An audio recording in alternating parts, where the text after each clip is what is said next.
¿Estás listo para sumergirte en el apasionante universo del ajedrez? Bienvenido a El Reino de Kaisa. Este programa, conducido por el licenciado Abel Jacome Jiménez, es tu fuente principal de noticias y análisis. Con secciones exclusivas y entrevistas fascinantes, te mantendremos al día con todo lo que necesitas saber. Contamos con la participación de grandes expertos como Fernando Cortina, Raúl Ocampo y Gustavo Maas. Ven y descubre todas las novedades del emocionante mundo del ajedrez. Dale like al video, suscríbete al canal y activa la campanita para no perderte ningún capítulo. Hola, ¿qué tal? Muy buenas tardes, noches o mañanas, dependiendo de la hora y el lugar en que estén viendo este video. Mis amadas sirenas y mis estimados tritones, yo les doy la más cordial bienvenida a esto que se llama El Reino de Kaisa, programa que todos los jueves diseñamos y realizamos para ustedes y por ustedes. El programa de hoy pues va a estar bastante complejo en el sentido de que vamos a hablar de algo que pudiéramos decir está de moda, si es que se le puede llamar así. ¿Y qué es lo que está de moda? Bueno, la evolución del ajedrez en la India, ¿sí? Ha habido un auge increíble y muy patente en la India que se denomina como el origen del ajedrez, hablando de que el origen del ajedrez en antecesores, porque bueno, según la leyenda y bueno, la versión oficial es que el chaturanga es el primer ajedrez como tal conocido, lo cual sabemos que eso es un tema muy debatible, ¿sí? Y no lo vamos a debatir en esta ocasión, vamos a hacer otros programas al respecto de eso, del origen del ajedrez como tal. No voy a dejar de mencionar que para mí el origen del ajedrez, tal como lo conocemos ahorita, ajedrez, lo que se llama ajedrez, es, es España, es Valencia. Yo creo que eso pocos deberían discutirlo, aunque todavía se discute. Porque lo que se creó en la India como tal se llamaba chaturanga y puede ser el predecesor de ajedrez. Uno de los predecesores del ajedrez, pero no era ajedrez como tal. Pero bueno, asumiendo que como es actualmente que se le da la paternidad oficial del ajedrez a la India, pues vamos a hablar de lo que representa esto, ¿no? De que se le haya nombrado oficialmente cuna del ajedrez a la India y que ahora esté un auge muy fuerte, que no viene desde ahorita, sino ya tiene unos años atrás. Y eso lo vamos a platicar. Pero también esto va dirigido porque ha habido comentarios desafortunados de alguien que de por sí, yo he sido siempre muy honesto con ustedes, nunca he negado la gran fortaleza del señor Magnus Carlsen, ¿sí? O sea, puede ser el jugador más fuerte del mundo, ¿sí? Su rating así lo manifiesta, su elo está ahí, no, no, no se puede negar. Sin embargo, yo voy a decir, y muy a título personal, qué bueno que ya no es el campeón del mundo. Qué bueno que ya no es el campeón del mundo porque ha perdido el piso. Ha perdido el piso y tiene actitudes que no reflejan lo que, lo que debería ser un campeón del mundo y el ejemplo que debería dar un campeón del mundo. Y sé que esto me va a echar encima a todos los admiradores de Carlsen, ¿sí? Y que lo siguen considerando como un dios irrefutable. Pero la triste realidad, bajo mi perspectiva, repito, ¿sí? Y no necesariamente tienes que compartir mi opinión, pero bajo mi perspectiva, un campeón mundial no solo es la fuerza que se ejerce sobre el tablero, sino lo que proyectas como deportista y como ser humano, ¿sí? Y bueno, ha habido comentarios muy desafortunados de Magnus Carlsen sobre la evolución del ajedrez en la India, que tocaremos en su momento. Entonces, obviamente también vamos a tener todas nuestras sesiones habituales, ¿sí? Así que gracias por estar con nosotros y demos comienzo a esto que es el reino de Kaisa. Y bueno, hablemos en primera instancia de que hace más de 1500 años, en los valles del subcontinente indio, nació un juego que cambiaría el curso de la historia. Estoy hablando de la versión oficial. Un campo de batalla en miniatura, como tal, ¿sí? Donde reyes, elefantes y guerreros se enfrentaban en un tablero. Ese juego se llamaba Chaturanga, ¿sí? Que significa literalmente 4 ejércitos. Fue en la India donde se gestó la primera versión de lo que hoy conocemos, según los historiadores, como ajedrez.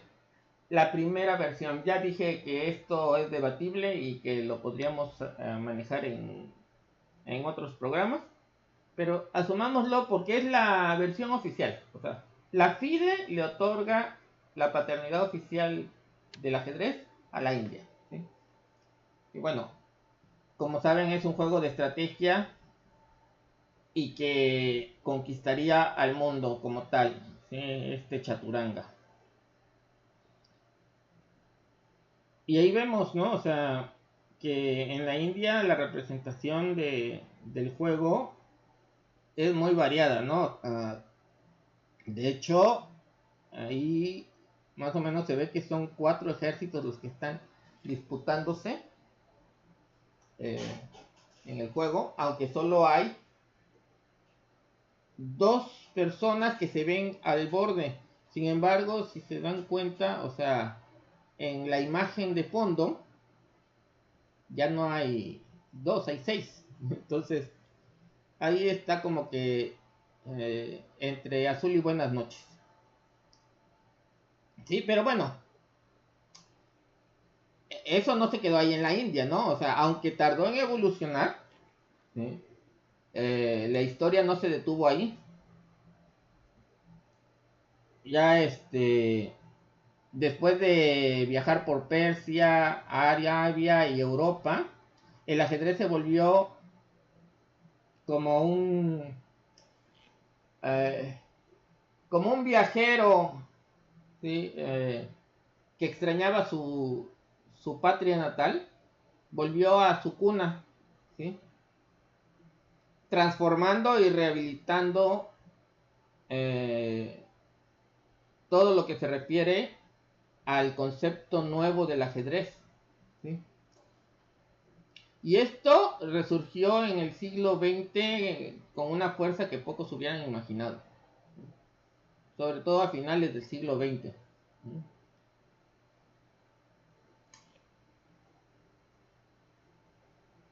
La India empezó a convertirse en un, ¿cómo lo podemos decir? Un ejemplo. Es que la palabra ejemplo creo que me queda corta, porque estamos hablando que India como tal, a pesar de que durante siempre la FIDE le otorgó la paternidad del ajedrez, o sea, como que destacar mucho en el ajedrez, no, o sea, así que más que un ejemplo, la India en el siglo XX, a finales del siglo XX, se empezó a convertir en un referente del ajedrez mundial. Y eso tiene nombre, ¿sí? El renacimiento del ajedrez indio tiene nombre. Y ese nombre es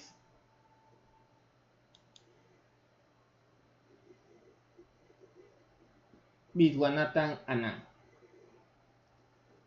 Vishy Anand.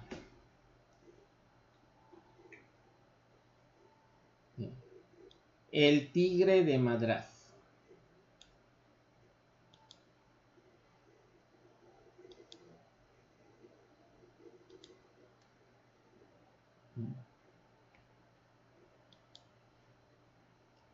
Y bueno, hablando de él, y ahí lo tienen, estamos viendo cuando recibió un premio después de haber ganado el campeonato mundial. Sí. El premio se llama Harijafmak, ¿sí? Harijafmak.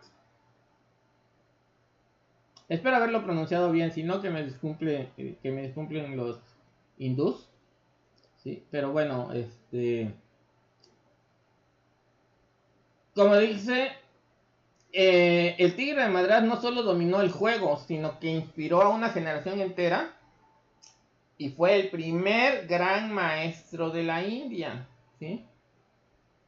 Además de ser el primer campeón del mundo indio y el catalizador de un movimiento increíble en el ajedrez, ¿sí?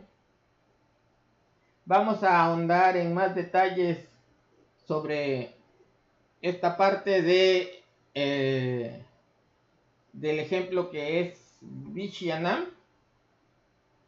Pero antes de continuar con el tema, que es lo que le vamos a dedicar el tiempo al programa, antes de continuar con el tema, pues nos toca ir a nuestra sección llamada Los Salones de la Fama del Ajedrez, a cargo del maestro FIDE y el licenciado Gustavo Mas, presidente de esa institución, que como de costumbre cada jueves nos trae un tema al respecto, ya sea de los entronizados, del proceso, de cómo van las cosas en los salones de la fama del ajedrez.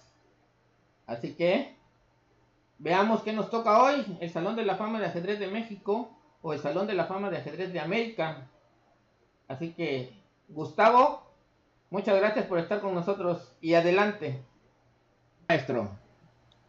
Hola, ¿qué tal amigos del Salón de la Fama del Ajedrez de México? Bienvenidos a esta sección donde estamos preparando para ustedes una semblanza de nuestras 3 entronizaciones.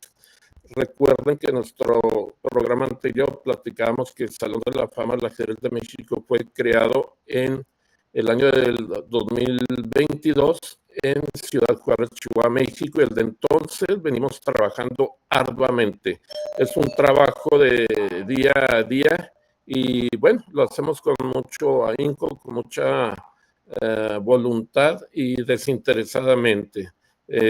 Estamos haciendo nexos y relaciones, contactos con organizaciones del ajedrez, asociaciones, clubes, personajes que integran esta gran comunidad del ajedrez mexicano. Y bueno, creemos que nuestro ajedrez se está proyectando cada día más y mejor. Es una realidad. El Salón de la Fama de México tiene presencia y bueno, todo esto es en aras de enaltecer y darle vida a la historia de nuestro ajedrez. Ustedes conocerán que los jugadores más importantes son los que ahorita ocupan los puestos primeros en el Salón de la Fama de México. Pero no nada más los jugadores, son, bueno, jugadores varoniles, jugadoras femeniles y también entrenadores, árbitros, clubes, organizadores, toda la gente afín a nuestro bello deporte que le estamos haciendo un justo y merecido reconocimiento en vida y quizás algunos ya no en vida, pero esa es nuestra función, esa es nuestra labor. Somos el único Salón de la Fama de Ajedrez de México y es el único Salón de la Fama en América Latina. Tenemos mucho orgullo. Claro, también nuestro salón, hermano Salón de la Fama del Ajedrez de América, y juntos estamos haciendo remembranza y rescatar la historia del ajedrez mexicano. No basta con lo que se le reconoció en su momento a cada jugador o a cada entrenador con un trofeo, con un premio metálico. Ahora hay que darlo a conocer a las nuevas generaciones y ponerlo como ejemplo para que algún día ellos también lleguen a ser grandes como nuestros antecesores. El día de hoy vamos a hablar de manera rapidita del gran maestro yucateco, don Carlos Torre, repito, gran jugador, talentoso que desde niño mostró dotes y en su juventud emigró a los Estados Unidos y ahí fue donde desarrolló sus talentos, sus capacidades y fue proyectándose y derrotando a los jugadores más fuertes de los Estados Unidos y de ahí brincó a Europa, batiéndose en torneos en Rusia y en otros países de Europa con los mejores jugadores de su época. Capablanca, Lekin, Lasker, aquella partida famosa de la lanzadera que vale la pena rescatarla y proyectarla como a manera didáctica a nuestros niños, a nuestros jóvenes de hoy, para que lo pongan en su bagaje, en su archivo, y lleguemos a tener más Carlos Torre en el futuro. Nuestro segundo jugador entronizado en el 2022 fue el gran maestro Marcel Zuniga Campbell, nacido en la ciudad de Cuernavaca, Morelos, y que es un referente también del ajedrez. Fue un gran maestro que jugó 4 Olimpiadas y viajó por todo México. Fue 9 veces campeón nacional y fue un ejemplo, fue una personalidad muy, muy competitiva, con alto nivel deportivo y a quien recordamos con aprecio, con cariño y una gran proyección internacional. Él fue escritor también, fue columnista y llevó el ajedrez a la cima del ajedrez nacional. Entonces, ellos dos ahora reposan sus placas en el recinto del Salón de la Fama, como lo explicamos la semana pasada, unas placas donde ahí están junto con otros jugadores del ajedrez nacional. Bien, eh, muchas gracias por su atención. Vamos a seguir haciendo esto. La próxima sesión vamos a proyectar también jugadoras, árbitros, entrenadores. Gracias y recuerden que en Salón de la Fama hacemos ajedrez de excelencia. Buen día. Muchas gracias, Gustavo. Muchas gracias y nos vemos la próxima semana. Gracias por tu sección siempre tan amena. Y bueno, estábamos hablando, retomemos el tema, estábamos hablando de Vishy Anand. Por cierto, ustedes sabían que Anand tiene un planeta que lleva su nombre? Así es, el planeta se llama Vishy Anand 4538. Y solo 4 deportistas han recibido el honor de tener un planeta con su propio nombre. ¿Sí? Donald Bradman, Jesse Owens, Asner Werner y Roger Federer. ¿Sí? Así de icónico fue que un jugador indio, como se le denomina castellanizadamente,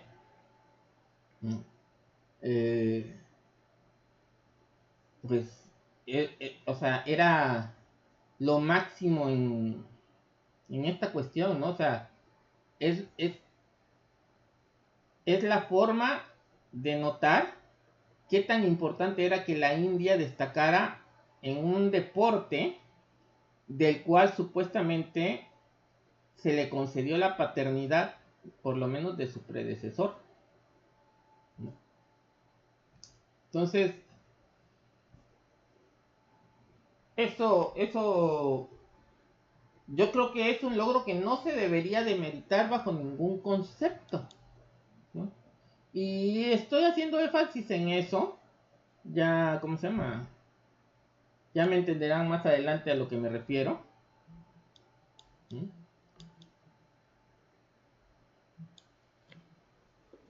Porque,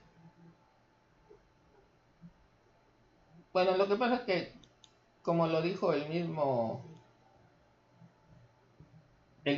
Carson, ¿no? Estoy cabreado por los comentarios del mismísimo Carson. pero todo a su tiempo. Todo a su tiempo. Como ustedes saben, digo, o sea, no es una novedad para ustedes. Ya lo dije al principio de este programa. Pues en cuestiones de actitudes no soy un gran fan de Carson. Esa es la mera verdad. ¿Sí? Eh, sí, le reconozco su fuerza ajedrecística, sí, etcétera, etcétera. ¿Sí? Pero no es la proyección que debería tener un campeón mundial. ¿Sí? A esto en contraste con la gran humildad y afabilidad que tiene Vishy Anand, ¿sí? Y bueno, Anand no era solo un jugador, era un fenómeno. Y créanme, recuerdo sus partidas porque a pesar de ser partidas estándar eran rápidas y precisas. Demostró al mundo que la mente estratégica india estaba a la par de las mejores. ¿Sí? Además de que su legado es inmenso. No solo ganó títulos, creó un camino. ¿Sí? De repente el ajedrez se convirtió en una opción real para los jóvenes de la India. Vieron que podían competir y ganar en el escenario mundial. Y bueno, uno de los grandes discursos que motivó esto, precisamente, fue el que dio Vishy Anand en esta entrega de premios.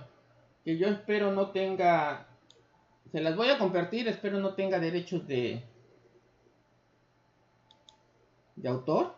A show and a check of rupees 2 lakhs. No, creo que, espérame, me equivoqué del, está, aquí está, aquí está. Es cuando habla Vishy Anand.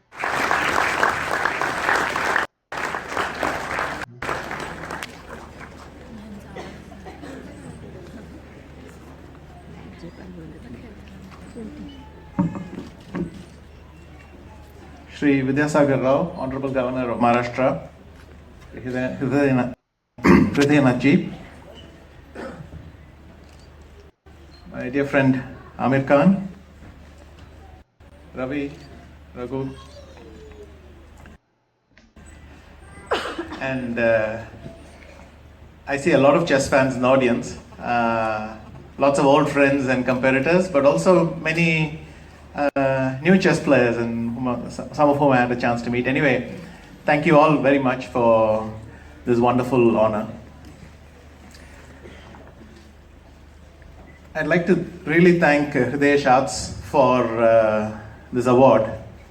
It's truly an honor for me, not only because of what the award represents, but because of the exalted company in which I now find myself. I have very special memories of Mumbai. I won my first national title here back in 1986. I see some of my fellow competitors even there. And the other very special memory I have is the first time I became world champion. They had a reception in the governor's mansion to honor me, and that was one of the best memories I have. And it made that title very, very memorable.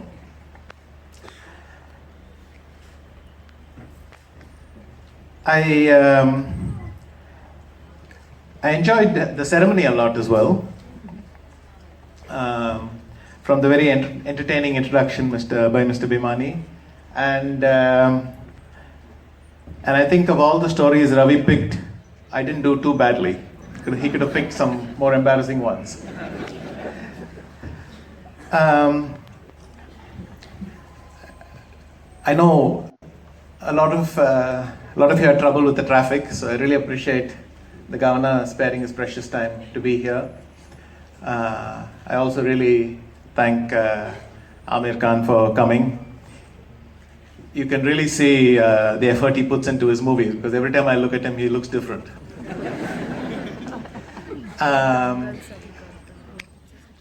In fact, the first time I showed a chess game to him was back in 2001.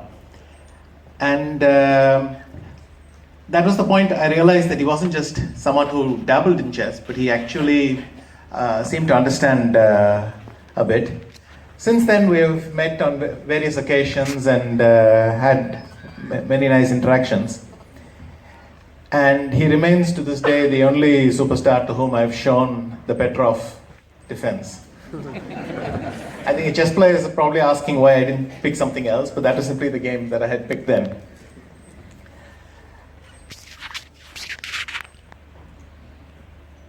So once again, I just want to thank Hridaya Schatz, and truly the honor you've bestowed on me is just very, very special. I have no idea how I'm going to take all these mementos back home.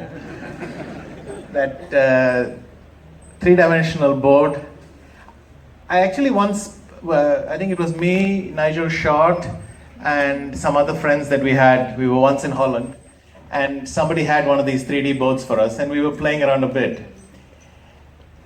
And we would play chess for a while, and then we would discuss the rules as to what happens when the pieces drop over the horizon, so to speak. And as you can imagine, it's very complicated. First of all, three-way chess is very complicated, because if any two people start exchanging pieces, the third person wins. On top of that, when you have 3D and the things can fall off, well, it gets insane. But some really lovely mementos. Thank you. And I really appreciate all of you coming, and I know that we will spend some time afterwards. There are some nice Q&A planned. So thank you all for coming, and I truly feel honored. Thank you.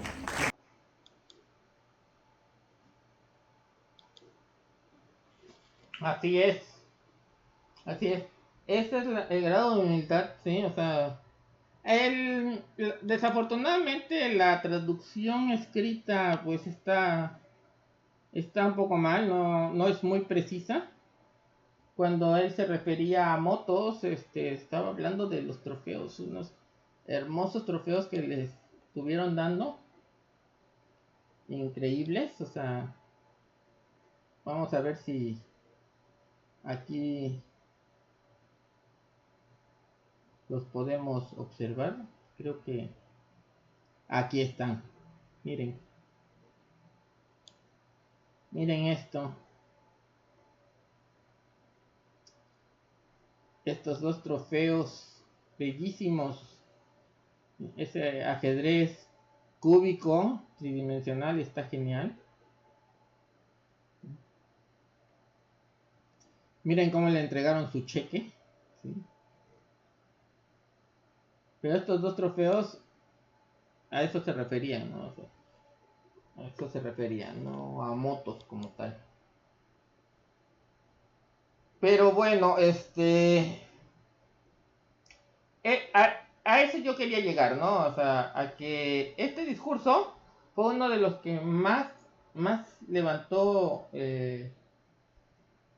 ahora sí que la emoción por el ajedrez, viendo de que alguien nacido ahí en su tierra natal, ahora sí que era profeta en su tierra, ¿no? O sea, y le dio la pauta a aparecer a la India como lo que debió haber sido siempre dentro del mundo del ajedrez, ¿sí? Un lugar relevante para el ajedrez. Entonces, yo recuerdo que alguna vez Vishen Anand dijo en una entrevista,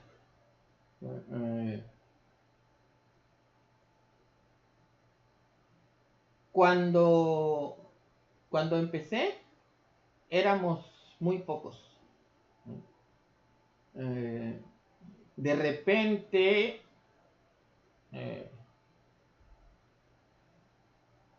el ajedrez no era un deporte popular. Tuvimos que luchar mucho para conseguir el apoyo. Pero el talento siempre estuvo ahí. Solo necesitaba una oportunidad para florecer. Y bueno, esa oportunidad se la dio precisamente Vishen Anand, ¿sí? Que si bien fue el ícono precursor de todo esto, lo que siguió después no demerita para nada todo lo que esto conlleva, ¿sí? Y es que después de él vinieron más.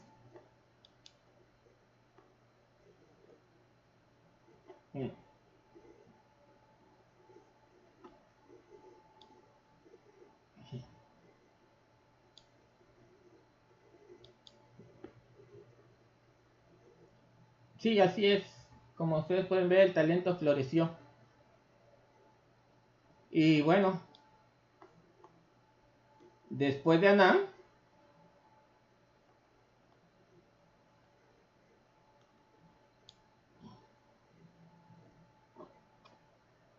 vino una ola de prodigios.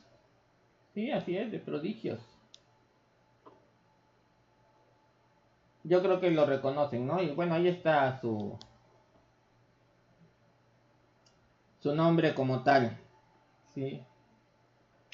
Que es para mí impronunciable, ¿no? Pero bueno, repito, como después de Vichy, Anam, ¿sí? Una nueva ola de prodigios ha inundado el tablero mundial en lo que se refiere a prodigios indios, demostrando que el ajedrez en la India es una fuerza imparable. ¿Sí? Por ejemplo, voy a tratar de pronunciarlo. Pragnananda.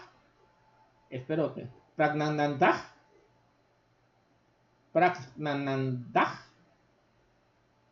Ok, creo que lo dije bien. Sí, son, o sea, ha tenido increíbles triunfos.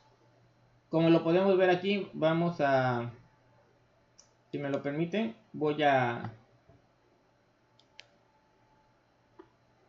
comentarlo. Derrotó al número 1 del mundo, Magnus Carlsen, en una partida clásica en el torneo Norway Chess en el 2024. Actualmente ocupa el 6º puesto mundial en la clasificación con una clasificación de 2774. Y bueno, hasta el momento liderea la clasificación del circuito FIDE. Se ha convertido en maestro internacional más joven de la historia con 10 años, 10 meses y 19 días, ¿sí? O sea, ya el título del maestro más joven, del gran maestro más joven, pues ya desde hace rato que está muy difícil de romper, ¿no? Creo que todos sabemos que el candidato a eso, si es que se apura, creo que todavía está a tiempo, es Faustino Oro. Pero bueno, también derrotó al campeón mundial Carlsen en varias partidas de ajedrez rápido, incluso en el Harting Master y la FTX Crypto Cup en el 2022. Sí, él ganó la sección de maestros tras derrotar incluso a Gukesh en el desempate. Ahorita hablaremos de Gukesh. Ganó el torneo Grand Chess Tour Superbet y el Classic Rumania en el año de 2025.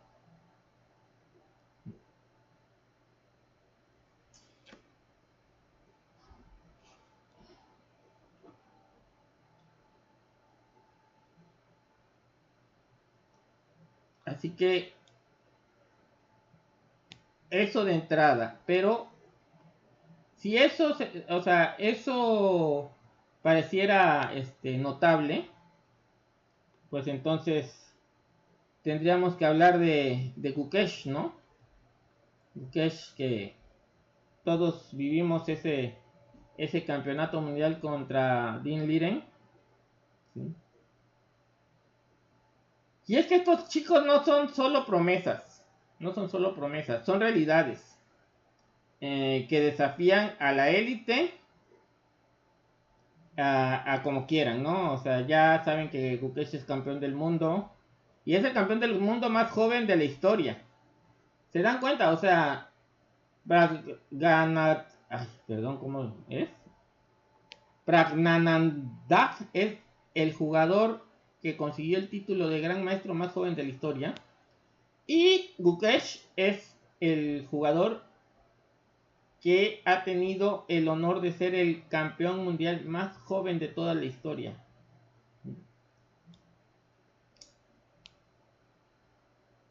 Bueno, Gukesh es conocido eh, por sus grandes logros, ¿no? Se convirtió en campeón mundial muy joven, ganó el torneo de candidatos en el 2024. Sí. Y Gukesh superó los 2.750 puntos de Elo FIDE, convirtiéndose en el jugador más joven en lograr esa puntuación, esa hazaña. Aunque no superó a su compatriota, porque él se convirtió en gran maestro a los 12 años y 7 meses. Y bueno, como él, podemos encontrar a otros grandes jugadores, ¿sí?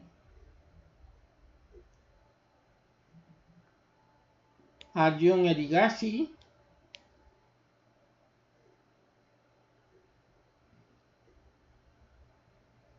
ganó el Tata Steel en el 2025 y el Grand Chess Tour Superbet Classic en Romania en el 2025. Digo, es uno de los jugadores más destacados después de los dos anteriores. Y además es el 16º jugador en superar los 2800 de punto Elo. Que eso, de llegar a los 2800 es un triunfo que cualquiera tiene que respetar. Ahora, aquí también tenemos en el aspecto femenino a Vaishali Rameshbabu, que logró ser la primera mujer india en convertirse en gran maestro junto a su hermano Pragnanath. Sí. Disculpen si lo pronuncio mal, ¿no? O sea, Pragnanath. Pero es medio complicado tantas consonantes juntas. Y bueno, también se convirtió ella en medallista de bronce en el Campeonato Mundial de Ajedrez Blitz Femenino en el 2024. Ganó el Campeonato Juvenil de Ajedrez Femenino Sub-12 en el 2012 y Sub-14 en el 2015.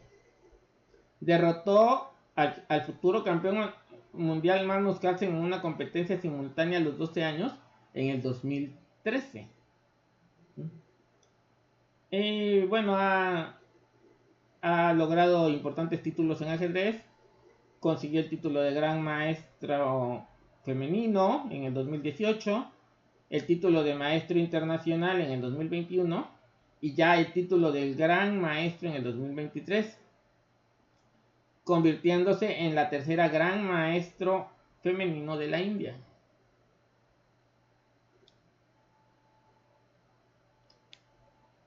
Y bueno, hay mucho currículum para Vashi, ¿sí? También tenemos a Arabinaj Chitambaram. Arabinaj Chitambaram, ¿sí? Él ascendió al 9º lugar del ranking mundial con una clasificación de 2.757 después de ganar el 6º torneo de ajedrez Memorial Stefan Abagian.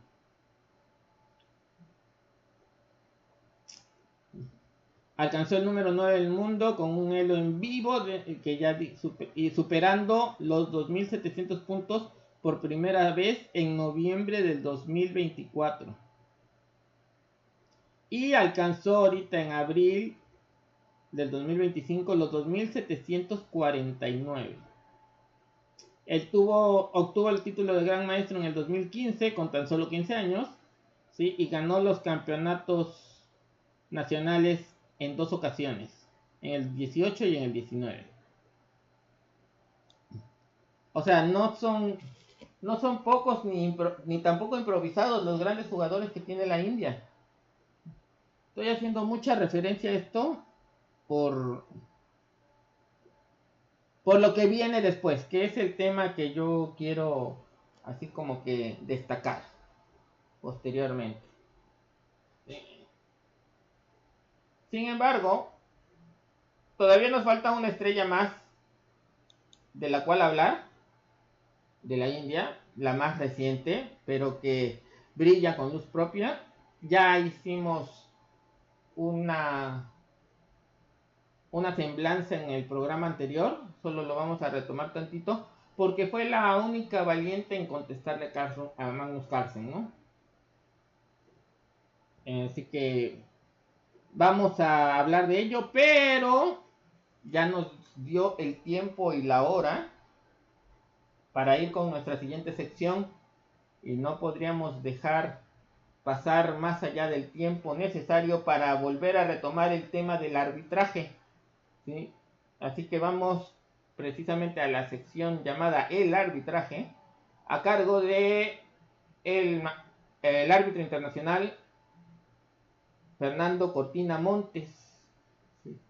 Que como cada jueves nos trae una cápsula muy interesante sobre el arbitraje y que más que nada va dirigido a jugadores que sepan cómo se maneja el arbitraje para que tengan no tengan esas dudas, perdón, que no tengan esas dudas, que sepan cómo dirigirse al árbitro o cómo no dirigirse al árbitro, cuándo sí y cuándo no. Todo eso lo van a ir aclarando en esta gustada sección llamada El Ajedrez, a cargo del árbitro internacional Fernando Cortina Montes. Adelante, Fernando. Adelante, maestro. Gracias, Abel. Muy buenas tardes a todos. Qué gusto saludarles otra vez en mi cápsula del arbitraje. Hoy vamos con un tema que por el hecho de los ya años, pero no muchos años, que lleva vigente el artículo 753, hay que tener muy en cuenta, hay que tener mucho cuidado con este 753, porque hay otro artículo que si nos olvidamos de él, nos perjudicamos como jugadores, como árbitros nos podemos equivocar, etc. Les digo, el 753 dice literalmente, si el jugador presiona el reloj sin hacer ningún movimiento, se considerará y penalizará como si fuera un movimiento ilegal. Esto es como jugada ilegal. Pero ahora viene el pero, el gran pero. Hay otro artículo anterior que es el 6.2.2, 622, que dice a la letra, a un jugador siempre se le debe permitir detener su reloj después de realizar, soltando pieza, su movimiento, incluso después de que su adversario haya realizado su siguiente movimiento. ¿Cómo es la interpretación correcta del 622? Si yo muevo y mi rival me pimponea, mueve rapidísimamente, tiene derecho a mover desde que yo realicé la jugada, de acuerdo, pero como me pimponeó no me ha permitido detener mi reloj. Y como el 622 dice que incluso después de que mi rival haya realizado su siguiente movimiento, pues yo moví, me pimponeó, no me dio tiempo a completar, muevo y pulso, pero cuando pulso no, en realidad no he pulsado, porque siempre, quien no ha pulsado ha sido él. Ajá. Porque siempre ha estado mi palanca o mi botón del reloj levantado. Entonces, cuidado. Si un jugador pulsa sin haber movido y resulta que en la jugada anterior él alega, supongamos que el árbitro no lo ha visto, y él alega que impulsó sin haber movido. No, pues es que en mi jugada anterior mi rival movió antes de darme tiempo a completar mi jugada anterior. Pues esa situación está amparada por el 622 y como esa situación está amparada por el 622, pues difícilmente el árbitro va a poder considerar y penalizar como una jugada ilegal el hecho de haber pulsado el reloj sin haber movido.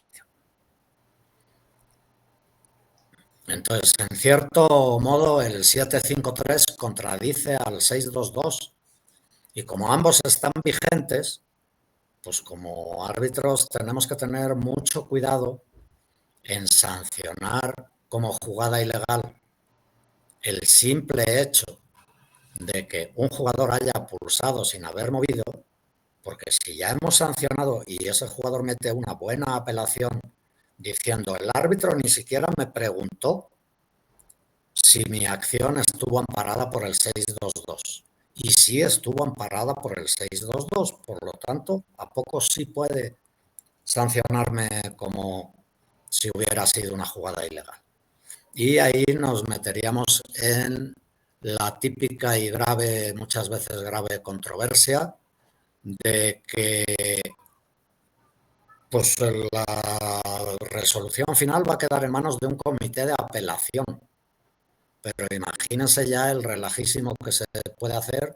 Imagínense que es segunda jugada ilegal de ese jugador y que le dan la partida perdida por segunda jugada ilegal. Pues ya estaríamos en un problema bastante grave que encima lo tiene que resolver un comité de apelación.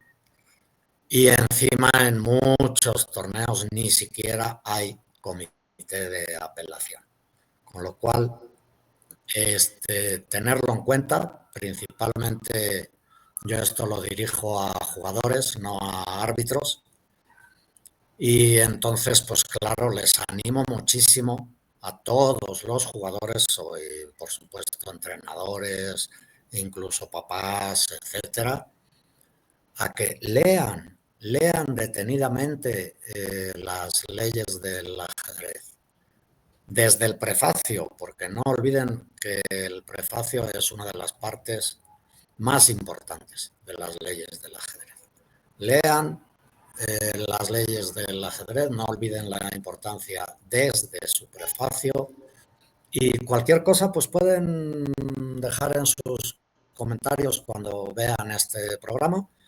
Dejen preguntas al respecto, dejen dudas, porque es muy normal que en la primera lectura de las leyes hay cosas que no se comprenden bien y que merecen la pena determinadas explicaciones. Muy bien, amigos, pues eso es todo por la cápsula de hoy. Espero les haya gustado. Gracias y hasta la próxima. Como siempre, Fernando, muchísimas gracias por tu muy interesante cápsula. Así que nos vemos el próximo jueves en una emisión más de la sección El ajedrez, a cargo del árbitro internacional Fernando Cortina Montes. Y bueno, señores, antes de hablar de la que yo considero la estrella fulgurante del ajedrez indio, pues no quiero dejar pasar que conozcan a otros relevantes jugadores de la India, que para mí es importante que sepa la gran cantidad de jugadores de alto rendimiento, de élite que tiene la India, por lo que viene después. Ya estamos llegando al punto crucial del tema del programa del día de hoy. Pero bueno, Vidit Wahrati. Vidit Wahrati es uno de los jugadores de los que me estoy refiriendo y se clasificó para el torneo de candidatos en el 2024 y ganó el Grand Slam Platin en ajedrez estilo libre de París precisamente en marzo de 2025. Sí. No voy a hacer mucha referencia a todo lo que han logrado estos jugadores porque nos va a consumir el tiempo, pero no podía yo dejar pasar que los conocieran, los vieran y los entendieran, ¿sí? Aquí tenemos a Nihal Sarin, ¿sí? Es un gran maestro indio titulado en, pues, bueno, cuando tenía 14 años, ¿sí? O sea, no recuerdo ahorita bien el año de su titulación, ¿sí? Pero lo que siempre es importante es que ganó la medalla de oro en la edición número 45 de la Olimpiada de Ajedrez en el 2024, ¿sí? Y también en la Olimpiada de Ajedrez en línea de 2020. Otro más a la lista. Y como último, antes de llegar a la máxima estrella refulgurante que tiene ahorita la India, ¿sí?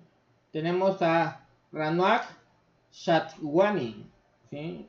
Que es un reconocido gran maestro y que tiene muchos logros, ¿no? Pero lo más importante de todo esto es que se convirtió en gran maestro a los 13 años, lo que lo convierte en el noveno jugador más joven en la historia en lograrlo, ¿sí? Y en el cuarto hindú de toda la historia en lograrlo, ¿sí? Hablando de obtener el máximo título fuera del de campeón mundial en una edad muy muy temprana. Así que con todo este repertorio de jugadores de alto nivel, ¿sí? Independientemente de la gran popularidad que tiene el ajedrez en la India, no se puede demeritar al ajedrez indio. ¿Sí? No se puede demeritar al ajedrez indio. Y bueno, hablemos de la cereza del pastel, ¿sí? Esta encantadora mujer a mí me fascina, o sea, no solo por su belleza enigmática que tiene, porque también no podemos decir que es una supermodelo, no, ¿sí? Pero su belleza va más allá, no solo de la parte física, sino, o sea, su forma de ser, su forma de pensar. La verdad es que debo reconocerlo, aunque yo ya tenía conocimiento de su talento y de su forma de ser, y siempre me ha caído muy bien, siempre me ha caído muy bien, pero yo en lo particular sí, dudaba que llegara tan pronto a los alcances que llegó, lo cual me tiene gratamente sorprendido, porque a sus 19 años, Divya Deshmukh no solo se ha convertido en la campeona más joven de la Copa del Mundo de ajedrez femenino, sino que lo ha hecho superando a una leyenda, ¿sí? A su compatriota Koneru Humphrey, y en una final histórica. Así que ese triunfo, si lo anterior, todo lo anterior del ajedrez de élite de la India no era suficiente, esta victoria es un símbolo de una nueva era del ajedrez en la India, ¿sí? Porque la actuación de Divya fue monumental. Venció a las mejores jugadoras del mundo, incluyendo a la ex campeona mundial Tan Shong-chi en semifinales. Y obviamente a Hungary en la final. Y con ello hizo una demostración asombrosa de fuerza y de nervios de acero, ¿sí? ¿Por qué? Porque su victoria no solo le dio el título, sino que también le otorgó la clasificación de gran maestro, ¿sí?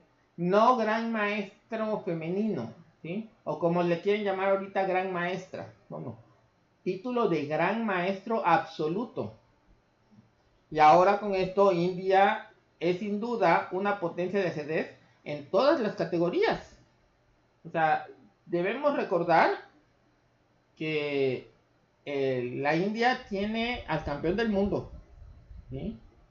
A Gukesh. Y la India es medalla de oro en las Olimpiadas, tanto en la rama absoluta como en la rama femenil. Que todavía no estoy seguro.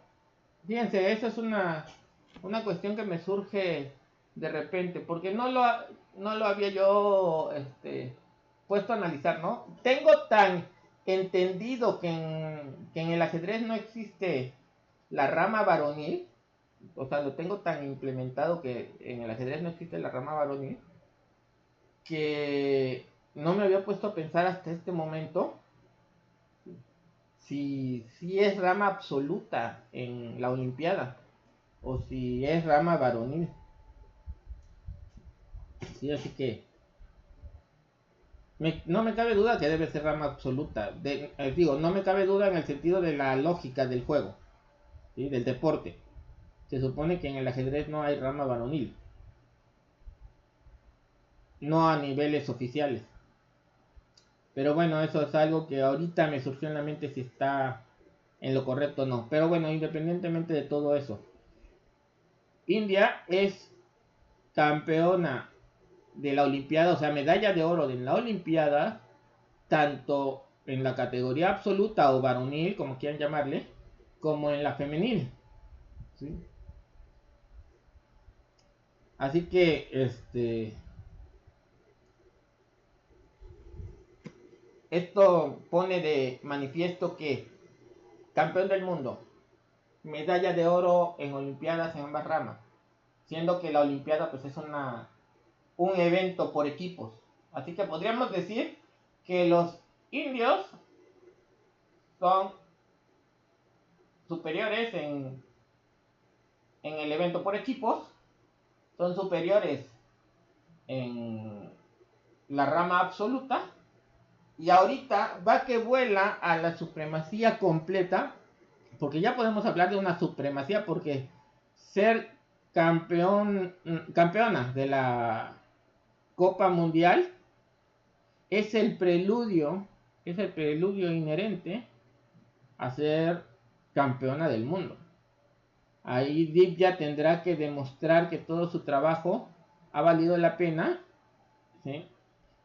Ganarse su puesto en el torneo de candidatas, eliminar a las demás retadoras y convertirse en la retadora directa al campeonato mundial, donde las va a estar esperando Jung Wen-jun. Pero bueno, ¿sí?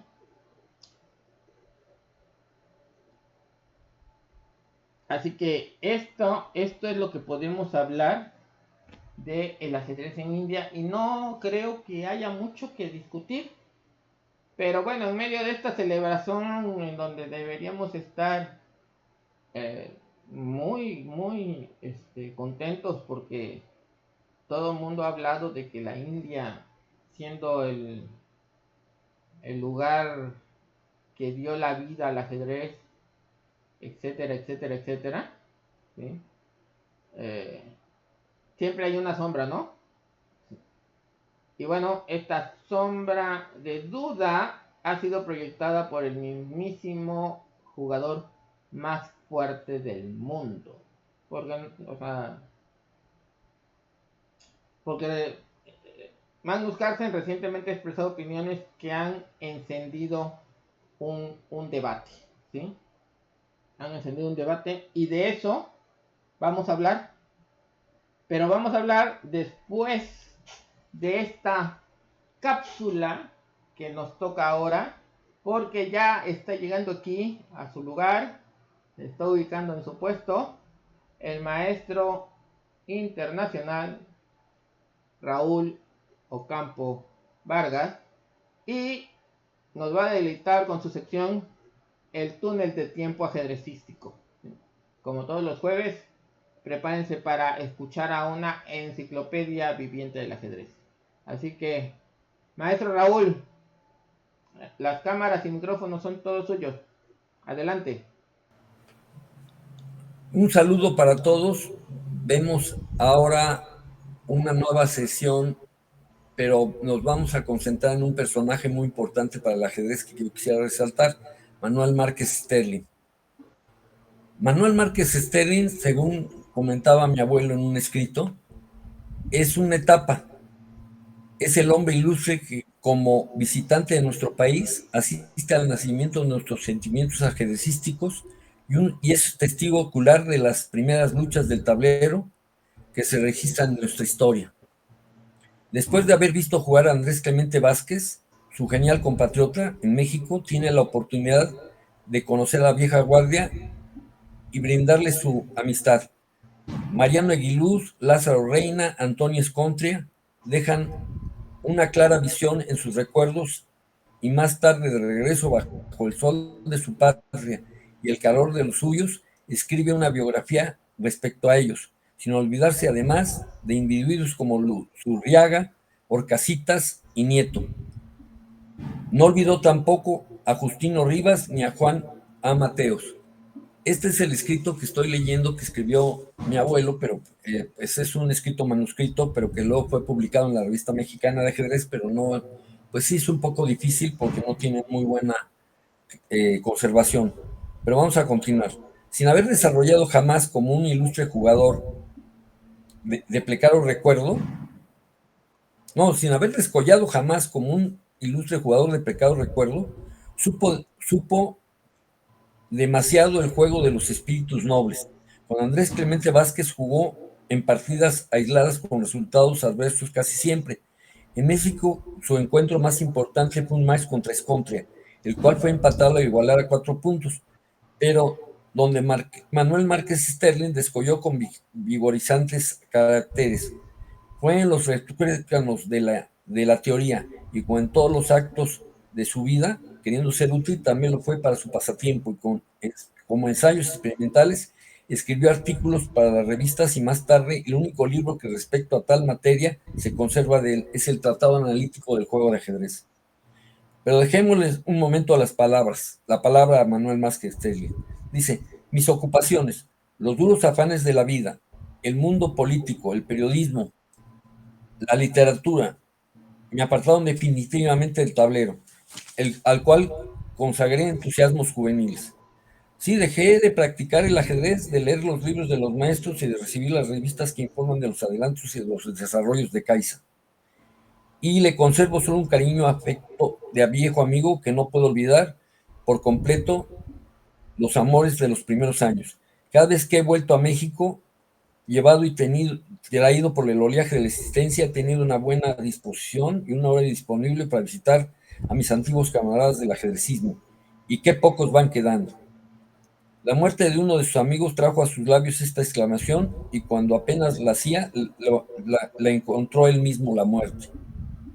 Durante la última visita a México, cuando el maestro Araiza de la Parra expresó su deseo de volver, su destino lo hizo imposible cumplir con su deseo. Hay que recordar que Manuel Márquez Sterling fue presidente de Cuba y fue ministro de Relaciones Exteriores de Cuba y fue el que logró la histórica término de la enmienda Platt, que permitía al gobierno de Estados Unidos invadir a Cuba cuando se veía sus intereses dominados. Andrés Clemente Vázquez murió como mexicano, aunque nació también en Güines, Cuba. Entonces son personajes muy importantes, ¿no?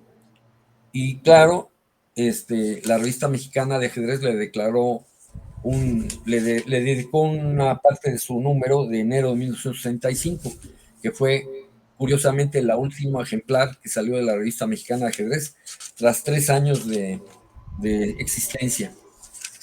La revista mexicana de ajedrez pues es una creación de la época de que todavía gobernaba Abelardo Rodríguez, pero como vino un cambio político, muchos de los jugadores de ajedrez que formaban la Federación Mexicana de Ajedrez tuvieron que salir de México con los cambios políticos porque Lázaro Cárdenas hizo que Elías Calles saliera del país y con él salieron varios como el presidente de la Federación de Ajedrez Mexicana de Ajedrez, Joaquín Amaro.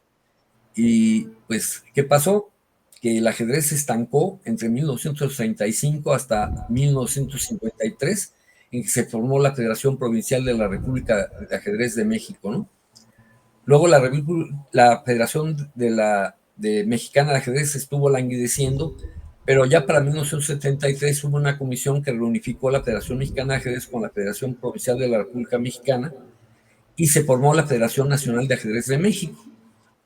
Entonces me despido y luego hablaremos de la historia de la federación. Bueno, pues muchas gracias, maestro Raúl. Muchas gracias por esta interesante charla. Siempre es un honor tenerlo aquí en esto que es el túnel del tiempo ajedrecístico, y nos vemos el próximo jueves. Y bueno, señores, vamos a cerrar este programa pues hablando de lo amargo de todo esto, ¿no? Les decía yo que siempre hay una sombra que oscurece todo, ¿sí? Y es que bueno, el individuo llamado mejor jugador del mundo, ¿sí?, lo cual no se lo vamos a negar, nuevamente ha abierto la boca, ¿no? Y es que su actitud no es de ahorita, ¿sí?, es de siempre. Quiero recordarles nada más este video en donde el señor Magnus Carlsen, bajo una total falta de respeto durante el campeonato del mundo contra Viswanathan Anand, empieza a dormirse en las partidas, ¿sí? Y mientras vemos esto, les voy a hacer la lectura de dos comentarios claros de Magnus Carlsen al respecto de el ajedrez indio, ¿sí? Sinceramente no me impresiona tanto el ajedrez indio. Sí, tienen muchos grandes maestros, pero siento que no están listos para el desafío de la élite. Aún les falta mucho trabajo. Y hay una gran diferencia entre ser buen jugador y ser campeón mundial. No siento que tengan esa mentalidad ganadora todavía. Es una observación honesta, según el señor Magnus Carlsen. Óigame usted, por favor. ¿Sí? Y dense cuenta de la actitud que tiene ahí. Sí, está. En el campeonato del mundo contra Vishy Anand. ¿Sí? Desde entonces ya vemos que su actitud no es muy alentadora, ¿no? Ahora,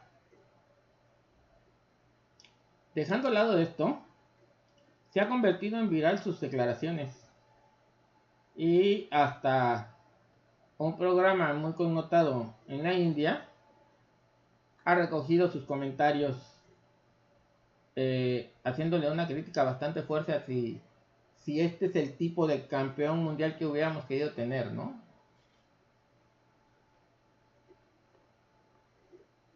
Escuchemos y ahorita lo analizamos. También se trata de cómo reacciona un campeón a la presión, y últimamente esa reacción ha sido bastante despectiva, mezquina y arrogante. Tomemos como ejemplo sus comentarios después de que G.K. Raju ganara el Campeonato Mundial de Candidatos. Incluso cuando India demostró su valía en el escenario más importante, en lugar de reconocer el ascenso de la India en el mundo del ajedrez, Carlsen lo desestimó por completo.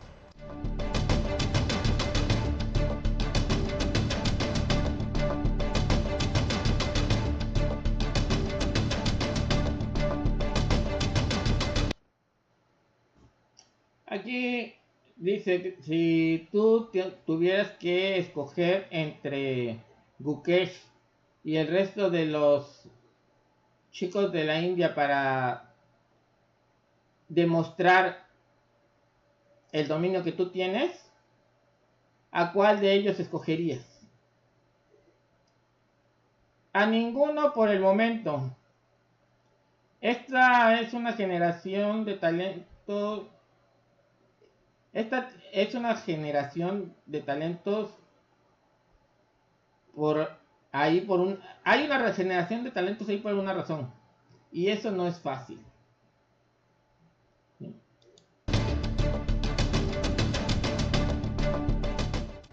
Eso no es solo arrogancia, es negación, porque mientras Carlsen está ocupado protegiendo su trono, el ajedrez indio está en auge, y la nueva ola no está respondiendo de la misma manera. Lo está haciendo con compostura.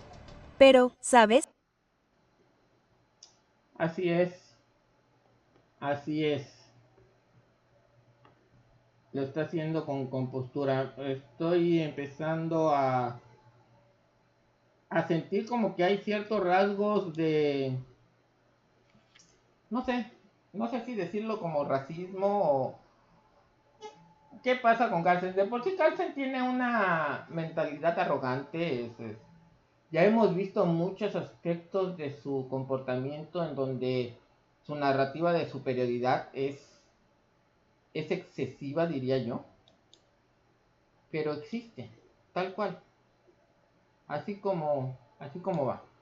Es una verdadera realidad que Magnus Carlsen quiere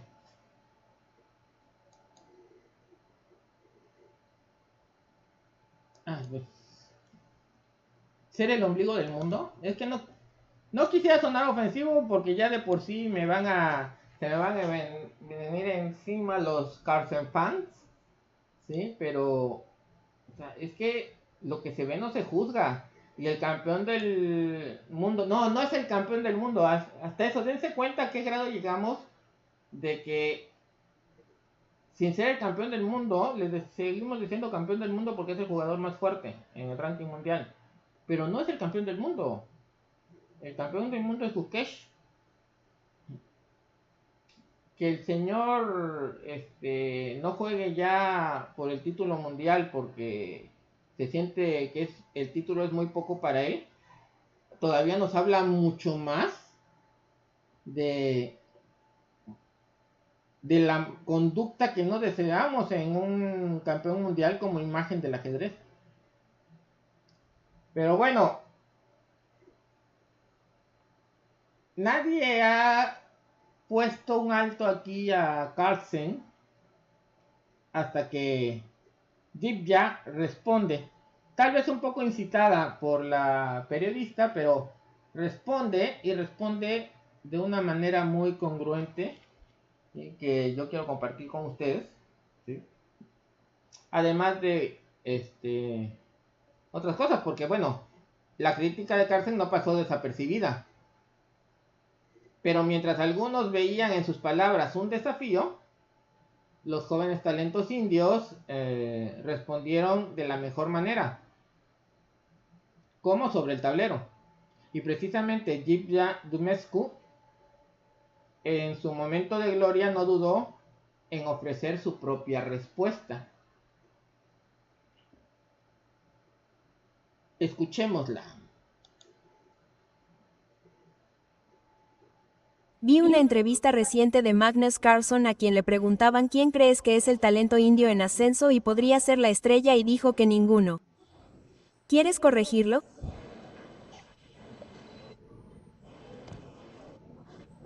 No estoy seguro de cómo responder a esta pregunta. Vale, quiero decir, mira, quiero decir, lo entiendo, ya sabes, para todos, ya sabes, él es el que popularizó el deporte, ya sabes, en muchos sentidos. Así que es un poco difícil verlo siempre como un competidor y decir, bueno, ya sabes, esto es lo que siento y tal vez te equivoques. Bueno, pero, tengo la sensación de que a él también le gusta que lo corrijan. En ese sentido, ¿sientes esa sensación de que cada vez es más evidente lo fuerte que es la India como país, especialmente en lo que respecta al deporte? Creo que la India ha llegado para quedarse y dominar. Creo que quedó demostrado de forma convincente el año pasado cuando ganamos el Olimpia. Tanto nuestro equipo masculino como el femenino, y creo que no hace falta reiterarlo porque el mundo sabe que estamos aquí para, lo hemos anunciado, y además estos éxitos recientes creo que siguen demostrando al mundo que la India está aquí para dominar.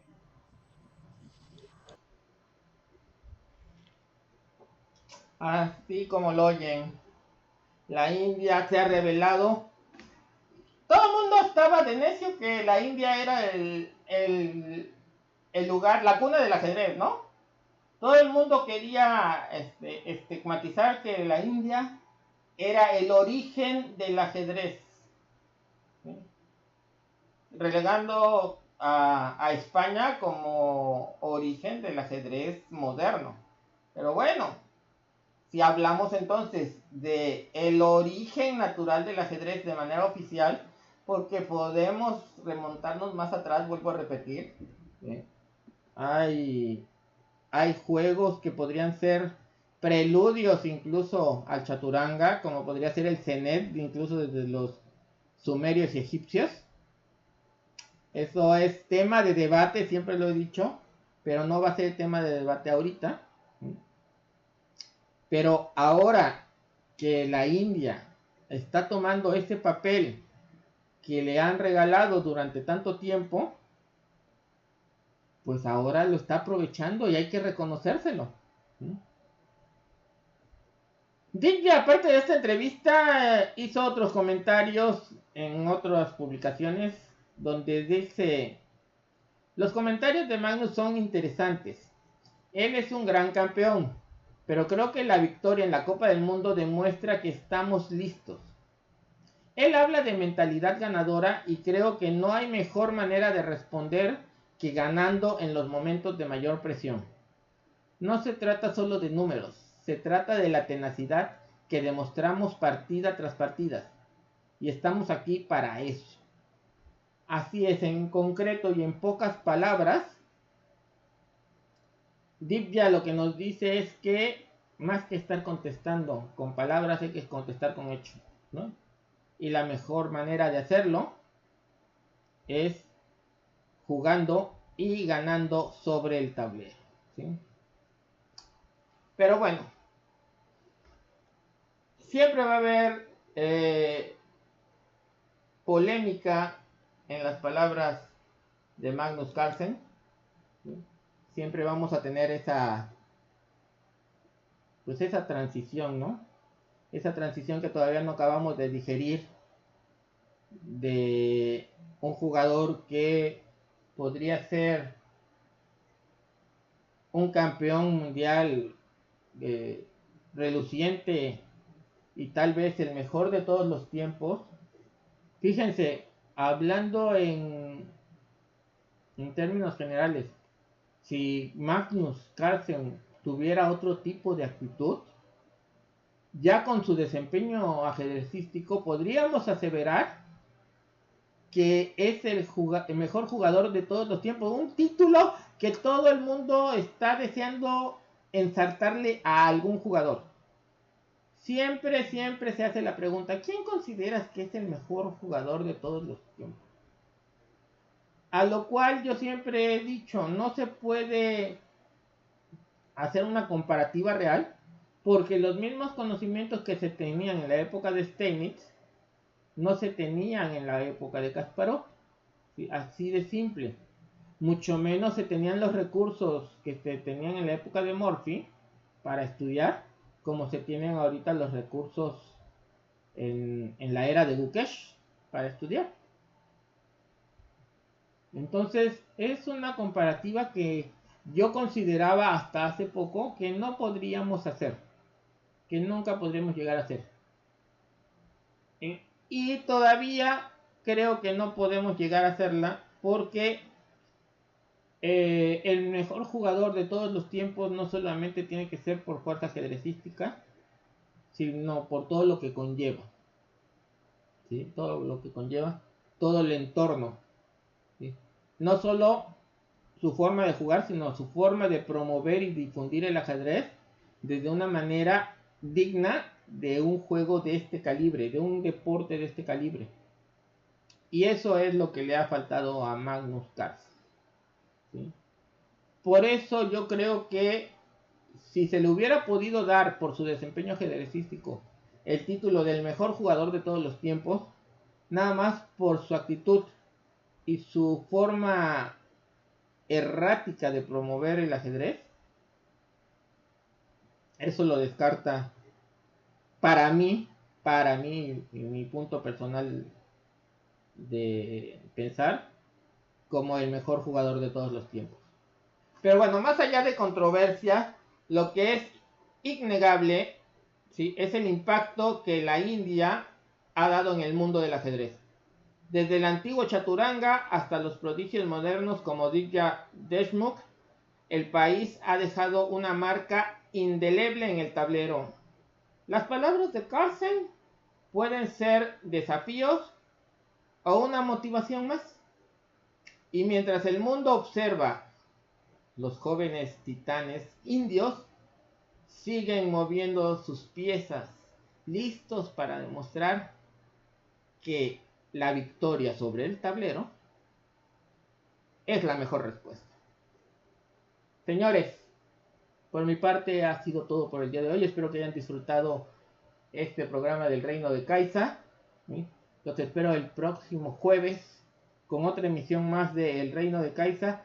Por favor, no olviden darle like al video, suscribirse al canal y activar la campanita de notificaciones para que siempre estén pendientes de todo lo que hacemos. También, por favor, compartan el video si les gustó para que lleguemos a más gente.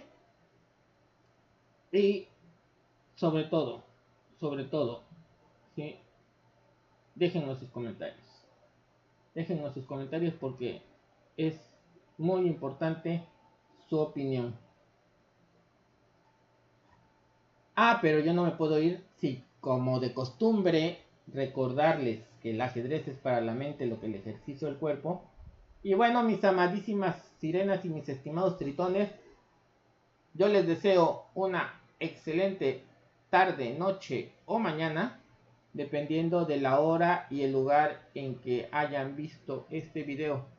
Muchísimas gracias y hasta la próxima.